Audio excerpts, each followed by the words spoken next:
وہ اندھا دھند سڑک پہ گاڑی دوڑائی جا رہا تھا۔ آج یہ کیسا قیامت سا سما تھا۔ غصہ بہار بیٹھا اپنی محبت، غرور، عزت، اور کیا پایا تھا اس نے؟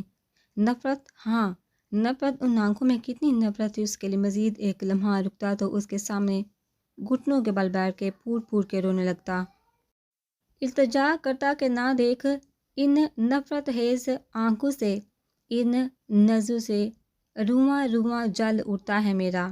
کیسے برداشت کرتی تھی وہ اس کی نفرت؟ کیسے، کہاں سے لاتی تھی اتنا حوصلہ؟ ایک دم اس نے بریک لگائی، آنسو سے تر چہرے کے ساتھ منظر بار بار اس کی آنکھوں کے سامنے دھندلا جاتا۔ ایکسیڈنٹ ہوتے ہوتے وہ بال بال بچا تھا، وہ اب کیسے اس کے سامنے جائے گا؟ وہ تو اس کی معافی کے لائق تک نہیں۔ یا اللہ، کیا ہو گیا مجھ سے؟ اب کبھی اسے نظریں ملا بھی پاؤں گا یا نہیں؟ اللہ نے آنکھیں صاف کر کے کار سٹارٹ کر دی۔ گھر کا سوچ کے تو اس کے پسینے چھوٹنے لگے۔ اب ایک ہی جگہ تھی وہ فلیٹ جہاں اس نے نور کو رکھا تھا۔ فیضان کا فلیٹ سب اس وقت تھا کہ ہر گھر لوٹے تھے۔ عنایہ احمد کو لے کر سونے چلی گئی تھی، جو نیند میں بامشکل چل رہا تھا، اور مرد سب وہیں لاؤنج میں رکھے صوفے پر ڈہ گئے۔ آج سونے کا موڈ نہیں، میری سالوں کی دلی مراد پوری ہوئی ہے۔ آج تو محفل جمے گی۔ آج فیضان خوشگوار موڈ میں تھا۔ عائشہ، چائے بنا دو سب کے لیے۔ فیضان نے کمرے میں جاتی عائشہ سے کہا۔ جی کہتے ہی عائشہ کچن میں چلی گئی۔ نور بھی اس کے پیچھے جانے لگی کہ عمر اسے پکار بیٹھا۔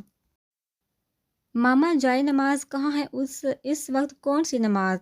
نور اسے ایسے دیکھنے لگی جیسے پوچھ رہی ہو دماغ ٹھیک ہے تمہارا؟ نماز اس کے تینوں بیٹے وقت کی پابندی کے ساتھ پڑھتے تھے۔ اذان ایک ایک کو گھسیٹ کے لے جاتا۔ اب بھی اسے پتہ تھا تینوں نے پڑھی ہوگی۔ شکرانے کے نفل پڑھوں گا۔ بلا فائنلی نیچے شفٹ ہو گئی۔ میر کے مکے سے وہ کڑا اٹھا۔ بھائی، آپ کے ساتھ بیٹھنا ڈینجرس ہے۔ ہائے مر گیا، پورے پہلوان ہیں آپ۔ عمر اپنا بازو سہلاتا کہنے لگا۔ نور کچن میں چلی گئی، جبکہ حیات جو ویسے ہی شاذر کی نظروں سے پزل ہو رہی تھی، غصہ پی کے رہ گئی۔ تمہیں نہ شفٹ کر دو کوارٹر میں؟ میر کی بات پہ وہ خاموش ہو گیا۔ اتنے ہی تنگ ہو تو بتا دیتے، آج ہی رخصتی بھی ہو جاتی، میں تو تیار تھا۔ حیات جو باری شرارے کے ساتھ بامشکل چل پا رہی تھی، اپنا سر جھکا کے شرم سے اس کا برا حال ہو رہا تھا۔ وہ ہیلز کے ساتھ تیز تیز چلنے کی کوشش کر رہی تھی۔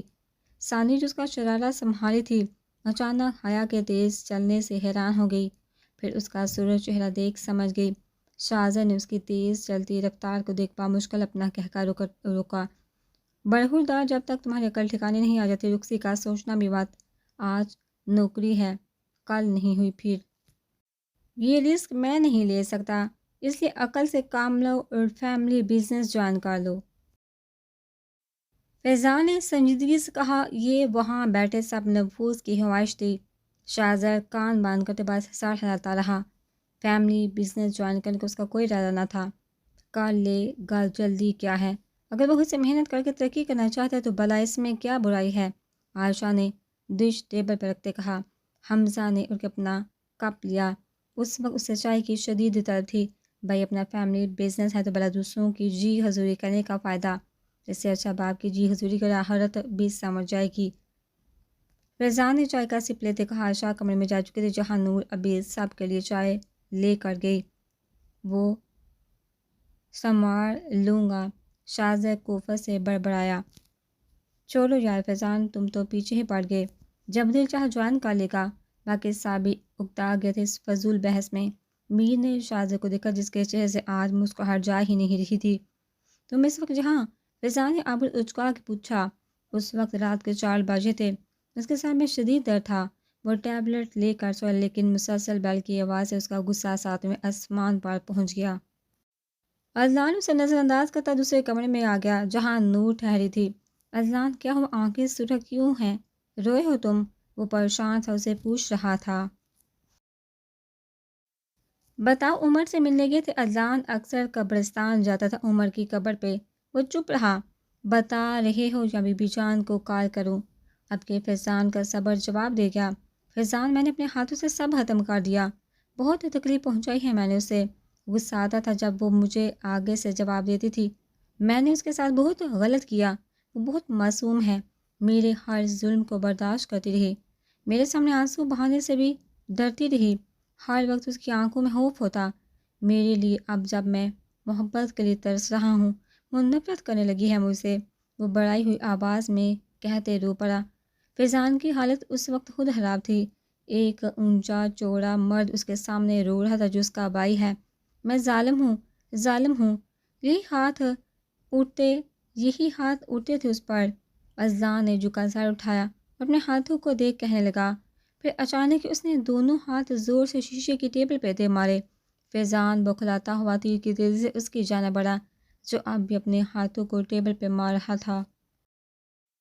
چھوڑو، پاگل ہو گئے تم، اپنا نہیں تو اپنے بچوں کا خیال کرو۔ مرنے کا اتنا ہی شوق ہے تو ان کے سامنے مرو، تاکہ وہ بھی دیکھ سکے کہ ان کا باپ انہیں یتیم کر کے چھوڑ گیا۔ فیضان نے اسے بٹھاتے ہوئے بہتا خون صاف کیا۔ کون ہے وہ؟ اب اس کے زخم کی پٹی کر رہا تھا۔ نور، 100 وولٹ کا کرنٹ لگا تھا۔ فیضان کو نور اس کی پسند تھی۔ یہ بات وہ اذان کے کالج کے زمانے سے جانتا ہے، سچ کیا ہے۔ فیضان کا لہجہ سر تھا۔ اذان دھیرے دھیرے سب بتاتا چلا گیا۔ اسی دوران اپنے کیے گئے ظلم کی داستان سناتے وقت اس کے چہرے پر کربناک اذیت تھی۔ دل ندامت کے بوجھ تلے رو رہا تھا۔ فیضان کا دل چاہا گولیاں اس کی الٹی کھوپڑی میں بھون دے، جس نے اس سے سوائے جھوٹ کے کچھ نہیں بولا۔ بقول اذلان کا شاہ کی طبیعت خراب کی وجہ سے ان کا نکاح ہوا تھا۔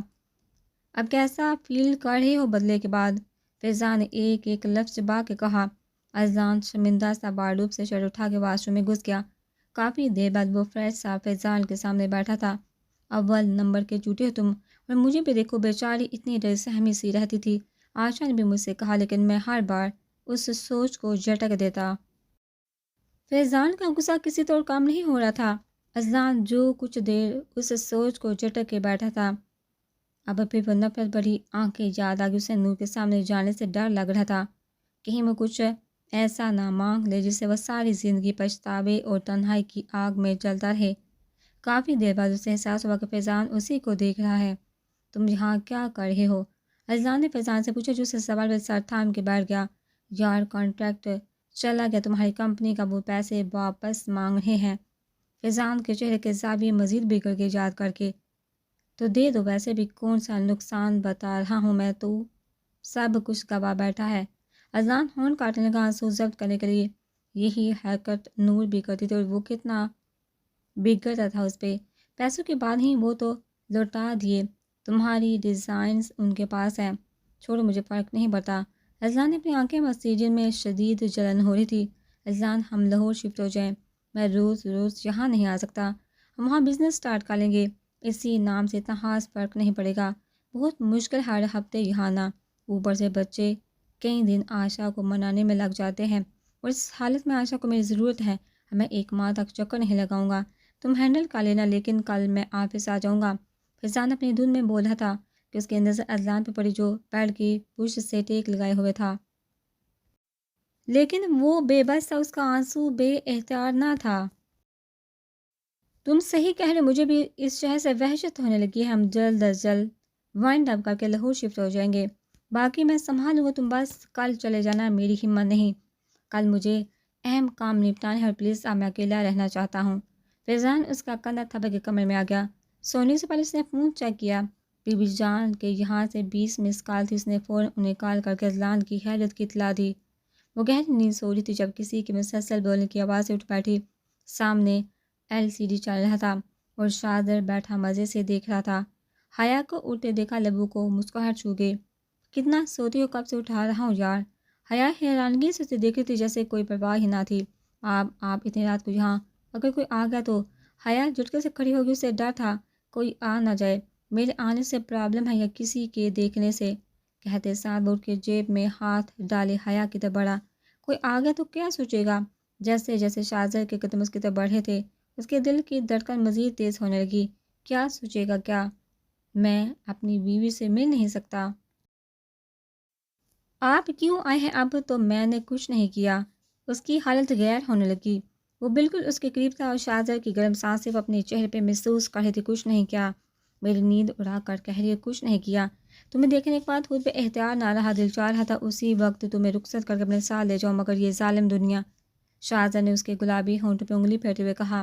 حیا کی پیشانی پہ پسینے نمودار ہوئے، وہ اپنا سرخ ہوتا چہرہ مزید جھکا گئی۔ شاہزر کی حالت سے خوب محظوظ ہو رہا تھا۔ شاہزر پلیز جائیے، ماما آ جائیں گی۔ شاہزر کو اس پہ رحم ہی آ گیا، اس نے اسے نرمی سے اسے آزاد کیا۔ اب ہوئی ہے انگیجمنٹ، یہ ہماری شادی کا تحفہ۔ جیب سے رنگ نکال کے اس نے حیا کی انگلی میں پہنا دی اور اس کی پیشانی پہ بوسہ دے کر دروازے کی طرف بڑھا۔ پھر یاد آنے پہ پلٹا، کل 9 بجے تک تیار رہنا، ڈاکومنٹس کے ساتھ کہہ کر وہ چلا گیا۔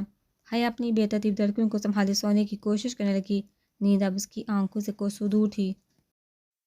امان آیا تھا، بی بی جان کی گود میں سار کے وہ آنکھیں موندے لیٹی تھی۔ دن میں وہ عمر حمزہ کی وجہ سے اتنی تھک جاتی کہ 2 گھڑی لیٹنے کا ٹائم بھی نہیں ملتا۔ پوری رات دونوں بار بار اسے نیند سے جگاتے۔ اب جب وہ اماں کے پاس آتا، نور بھی بی بی جان کے پاس آ گئی لاڈ اٹھوانے۔ روز آتے ہیں۔ وہ ہنوز اسی پوزیشن میں لیتے انہیں جواب دے رہی تھی، تو اسماء اور اعظم سے مل کیوں نہیں لیتی؟ اس طرح ماں باپ کو تنگ کر کے مزہ آتا ہے تجھے؟ وہ کچھ ہفا ہفا سا تھی، جیسے آپ کچھ جانتی ہی نہیں۔ نور نے تب کہ کہا، انجان بننے کا مطلب؟ ایسا کر کے تو شاکو ان کی نسوں سے گرا رہی ہے۔ اذان کے نام سے اس کی آنکھیں کھل گئی۔ بھلا اس کا یہاں کیا ذکر، کیا مطلب میری دی؟ اسماء اور اعظم کو اس میں کیا؟ ان کو تو ایک ساتھ تینوں اولادوں کا غم ملا۔ تو کیا چاہتی ہے؟ وہ امان کو اذان کے حوالے کر دیتے بول۔ ان کے لہجے سے صاف غصہ جھلک رہا تھا۔ تو آپ کا مطلب انہوں نے صحیح کیا، مجھے بلی کا بکرا بنایا؟ نور اٹھ بیٹھی، اس کے ہاتھوں کا ہڑگم سے ہائپ تھی، پھر بھی وہ کیسے ان کا ساتھ دے سکتی ہیں؟ یاد ہے تو نے ایک دفعہ پوچھا تھا، مرادو سے مانگی بیٹی کے ساتھ یہ سلوک کیا؟ جانتی ہے میں چپ کیوں تھی؟ کیونکہ میرا اعتبار ٹوٹا تھا۔ اگر شاہ کی جگہ کوئی اور شخص ہوتا تو خدا کی قسم اعظم اپنے اکلوتے بیٹی کی قربانی دے دیتا، لیکن کبھی اپنی دل کو سسک سسک کے رونے کے لیے نہیں چھوڑتا۔ بیٹا تو ایک وار سے مار دیتے، بیٹی تو ساری زندگی تڑپتی رہتی، اپنا خون سکھا دیتی، لیکن ظالموں کو رحم نہ آتا۔ آج بھی اعظم اور اسماء یہی سوچ رہے ہوں گے کہ تو اپنی زندگی میں خوش ہے، بس نام ملنے پر دل اداس ہو کر، لیکن مطمئن ہوں گے کہ ان کا فیصلہ صحیح تھا۔ وہ سچ کہتی، امی نے اسے لاعلم نہیں رکھا تھا، انہیں اپنے بیٹے پہ یقین تھا، امان تھا، اور وہ سمجھ رہی تھی انہوں نے اسے دھوکہ دے کر بھیجا، تبھی بابا اس سے نہیں ملے۔ وہ دونوں اب تک اذان سے امید لگائے بیٹھے ہوں گے۔ میری ایک بات یاد رکھنا، جو راز تیرے دل سے نکلا امید نہ رکھنا دوسرا اسے راز رہنے دے گا۔ وہ سمجھی سے انہیں دیکھنے لگی۔ شاہ کا رویہ اعظم اور اسماء کو بتا دے کہ تو ساری زندگی وہ ان سے نظر نہیں ملا پائے گا، لیکن اسے اپنے دل میں رکھے گی تو شاہ ساری زندگی تیرا احسان مند رہے گا۔ اور یہ نہ سوچنا کہ اسماء کو بتا کے دل کا غم ہلکا ہو جائے گا، نہ احسان نہیں ہونا، غم تو نہیں، لیکن گھر کی بات تیری تائی کو ضرور پتہ لگے گی، کیونکہ راز کی حفاظت اس سے بہتر کوئی نہیں کر سکتا۔ اسماء کے منہ سے کہیں یہ بات نکلی تو لوگ ہنسیں گے، خوش ہوں گے۔ میری دی، جو لوگ سامنے ہمارا دکھ بانٹتے ہیں، پیٹھ پیچھے وہی ہنستے ہیں، بس موقع چاہیے ہوتا ہے کہ کہیں تماشا ہو تو ہم بھی اس منظر سے لطف اٹھائیں۔ ایک بات کی 100 باتیں بنائیں تو اپنی تائی کو جانتی نہیں، ایک بات کی 100 باتیں کر کے سنائیں گی۔ تیرا چائے والا قصہ اس نے جاگ اسماء کو سنایا۔ اسماء کی تو یہ سن کے حالت خراب ہوگی، اعظم سے ضد کرنے بیٹھ گئی کہ تجھے واپس لے آئے۔ وہ تو میرے سمجھانے پہ مطمئن ہوئی۔ امی وہ آنسو ضبط کرنے کے لیے خون کاٹنے لگی، وہ کب اس سے یاد نہیں آئی۔ اذان کل سے گھر نہیں آیا، وہ شرمندہ لگ رہا تھا۔ بی بی جان نے اس کا اچھا موڈ دیکھ کر کہا، وہ پرسکون سے ان کی گود میں لیٹی ہوئی تھی۔ نور کو سن کر غصہ ہی آ گیا۔ آپ چاہتی ہیں میں آپ کے پوتے کو معاف کر دوں؟ تو ناممکن ہے، غصے سے کہتے اس نے یہ بات واضح کر دی، ان کی اذان کے متعلق کوئی بات نہیں سنے گی، نہ مانے گی۔ بی بی جان تو گھبرا ہی گئی، میں نے کب ایسا کہا؟ کیوں ہر کسی سے بدگمان ہوتی جا رہی ہے؟ وہ تم میاں بیوی کا معاملہ ہے، اس میں بھلا میرا کیا مقام؟ بی بی جان اسے ڈانٹنے لگی، وہ بھی ہوا سے دوسری سائڈ پہ تک رکھ کے لیٹ گئی۔ اب اسے لیٹی کچھ دیر ہی ہوئی ہوگی کہ ملازمہ بلکتے حمزہ کو لے آئی۔ میری جان اتنی جلدی اٹھ کے نور نے جڑ سے اپنے روتے بیٹے کو ملازمہ سے لیا اور چٹا چٹ اس کے دونوں گال چومے۔ بی بی جان اٹھ کے نماز پڑھنے چلی گئی۔ نور حمزہ کو اپنے ساتھ لٹا کر تھپکنے لگی۔ نفرت کرتے ہوئے دونوں اس وقت بیٹھے سمندر کی آتی جاتی لہروں کو دیکھ رہے تھے۔ کرتا تھا بدگمان ہو۔ اذان کا کلاس سوال اس کی توقع سے تھی، تھوڑا بہت کچھ سوال ہے جن کے جواب تم سے چاہتا ہوں۔ اذان نے اسے کال کر کے بلایا تھا، وہ اپنے کی پر بے حد شرمندہ تھا اور اس سے معافی کا طلبگار تھا۔ لیکن نہ جانے اسے معاف کرے گا یا نہیں، لیکن غلطی امان کی بھی تھی، وہ خود ہی ایسے حالات پیدا کرتا کہ اذلان کو اس پہ شک ہو۔ تمہارا رویہ، تمہاری باتیں مجھ سے چیخ چیخ کر کہتی کہ تم ہی قاتل ہو۔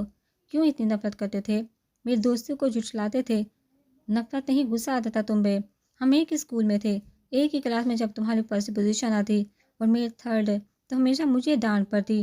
جس طرح ہاتھ کی 5 انگلیاں برابر ہیں، اسی طرح ایک ماں کے 5 بچے برابر نہیں ہو سکتے۔ مجھے تو یہ بات سمجھ نہیں آتی، لیکن امی ابو کو نہیں۔ مجھے اس وقت صرف غصہ آتا کہ تھرڈ ہی تو آیا ہوں، پوزیشن لی تو ہے نا، لیتا تو۔ جانتے ہو اذلان، اگر میں فرسٹ پہ آتا تب بھی امی ابو کا کہنا ہوتا 82% کیوں لیے؟ دوسرے سیکشن میں تو 89 والا فرسٹ ہے، انہیں خوش نہیں ہونا تھا۔ انسان کسی حالت میں خوش نہیں۔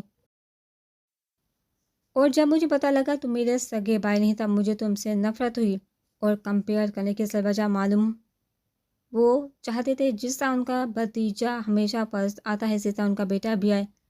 ایک سے تمہارے لیے ان کا محبت بڑا لہجہ مجھے حسد میں مبتلا کرتا، دوسری طرف میں یہ سمجھتا کہ وہ اپنے بیٹے کو بھتیجے سے آگے نکلتے ہوئے دیکھنا چاہتے۔ اس وقت میری بدگمانی عروج پر تھی۔ پھر جب تم امی سے لاڈ اٹھواتے، ابو سے فرمائشیں منواتے، تب مجھے تم سے شدید نفرت ہوتی۔ میں یہی سمجھتا رہا تم میرا حق مار رہے ہو۔ نور جب ہماری زندگی میں آئی، میری پسندیدہ نام کو کس نے اہمیت نہیں دی۔ سب کو تمہارا دیا گیا نام پسند آیا، میری تو جیسے گھر میں اہمیت نہیں تھی۔ پھر بھی مجھے لگا تم مجھ سے میری بہن بھی چھین لو گے۔ لیکن ایک عجیب بات بھی جان کہ تمہاری اور نور کی شادی کی خواہش سن کر مجھے غصہ نہیں آیا، شاید اس لیے کہ برادر کی کیٹیگری میں تم شریک نہیں ہوگے اور میں ہی نور کا اکلوتا بھائی ہوں گا۔ اس لیے جب جب وہ تمہاری بات پاس ہوتی، میں اسے تم سے لے لیتا، اگر نہ دیتے تو تم سے نور کا جڑا رشتہ پوچھتا۔ خیر بہن تو تم اسے کہہ نہیں سکتے تھے، اس لیے شرافت سے مجھے تھما دیتے۔ تمہارا ایڈمیشن ہو گیا، میرا نہیں ہوا۔ اب وہ کتنے خوش تھے تم اندازہ نہیں کر سکتے۔ پھر تمہارے جانے کے بعد گاؤں کے حالات دیکھ کر ابو نے مجھے کہا میں پولیس فورس جوائن کر لوں۔ پہلی بار انہوں نے کچھ مانگا تھا، میں کیسے منع کرتا، حالانکہ مجھے انٹرسٹ نہیں تھا۔ بعد میں خود ہی ڈیولپ ہوتا گیا۔ پھر گزرتے دنوں کے بعد ابو تمہاری طرف سے پریشان رہنے لگے۔ مجھے انہوں نے کہا میں لندن جا کر تم سے مل لاؤں۔ وہ تمہاری جاب کی بات سے شک میں مبتلا ہو گئے تھے، اور یہ شک روز آ کر تائی ان کے دماغ میں ڈالتی۔ ایک دن نور سے برداشت نہ ہوا اور تائی کو اس نے اچھا حادثہ سنا کے بھیج دیا۔ اس دن بابا مجھے احساس ہوا کہ نور تمہارے حوالے سے بہت حساس ہے، بہت آگے نکل چکی ہے۔ اب ابو کی پریشانی مزید بڑھ گئی۔ روز مجھے کہتی ایک نظر تمہیں دیکھاؤں۔ تانگ آ کر میں نے انہیں تمہاری طرف سے مطمئن کر دی، یہ کہہ کر کہ ایک آدمی کو بیچ کر پتہ لگوا لیا ہے۔ پھر کیس سالو کر کے 2 ہفتوں بعد گھر لوٹا تو امی سے پتہ چلا۔ نور آئی جو آتے ہی کمرے میں بند ہو گئی۔ میں فوراً سے اس کے پاس گیا، اس کی حالت دیکھ کے حیران رہ گیا، جو رو رکا خود کو ہلکان کر رہی تھی۔ آج نے اسے تمہارا نکاح نامہ اور بچوں کے برتھ سرٹیفکیٹ دیے تھے۔ اس وقت میں اپنی خوشی میں بہن کے آنسو کو فراموش کرتا ان پیپرز کو ویریفائی کرانے چلا گیا۔ پھر خوشی سے وہ پیپرز ابو کو دکھائے، انہوں نے مکمل طور پر تم سے بدظن کر دیا، پر مجھے نہیں پتا تھا اس کا نتیجہ ہارٹ اٹیک کی صورت میں ہمیں وصول کرنا پڑے گا۔ اس وقت میں اتنا پریشان تھا کہ مجھے خود نہیں پتا میں نے تم سے کیا کہہ دیا۔ اگر کچھ دیر اور تم وہاں رہتے تو شاید میرے دماغ کی نس پڑ جاتی۔ میں اتنا پریشان تھا، اندر پٹیوں میں لپٹے وجود کی حالت میری وجہ سے ہوئی، یہی سوچ مجھے پاگل کر رہی تھی۔ اس دن مجھے وہ فکرہ سمجھ آیا جو دوسروں کے لیے کنواں کھودتے ہیں، خود اسی میں جا کر گرتے ہیں۔ خیر ابو کے گھر لوٹنے کے بعد میں خاموش رہنے لگا، ان کے سامنے جانے کی ہمت ہی نہ ہوئی۔ پھر امی سے تمہارے ساتھ جانے کے بعد ابو مجھ سے ناراض ہو گئے۔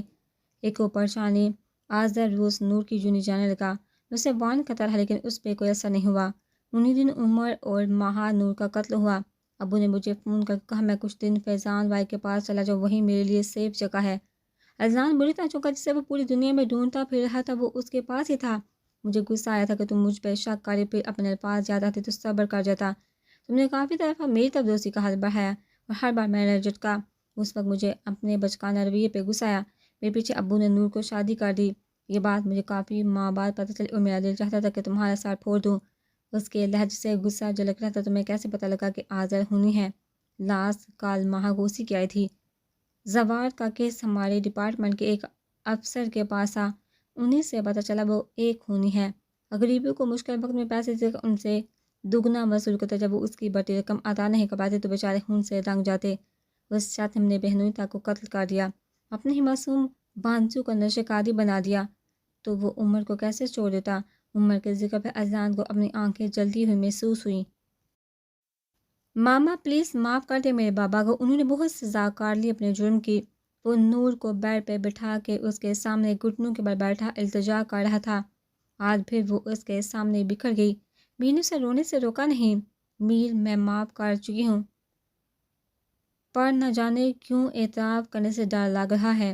آنسو اس کی آنکھوں سے نکل کے چہرے پہ گول تھے۔ کیسا ڈر؟ وہ نرمی سے پوچھا تھا۔ نور کو سمجھ نہیں آ رہا تھا کیسے کہے ساری زندگی اذان اس سے معافی مانگتا رہا ہے، پھر وہ محبت کا دعویٰ کیسے کرتا ہے؟ اس سے تو بس معافی چاہیے، اور معاف کرنے کے بعد اگر وہ اس سے لاپرواہ ہو گیا تو؟ میری طرف دیکھے کوئی ڈر نہیں ہے۔ آپ آج تک یہ بات جان نہیں پائی، آپ ان کی زندگی میں کتنی اہمیت رکھتی ہیں۔ ڈر آپ کو اسی بات کا ہے کہ وہ بدل جائیں گے۔ وہ پوچھ رہا تھا۔ نور خاموشی۔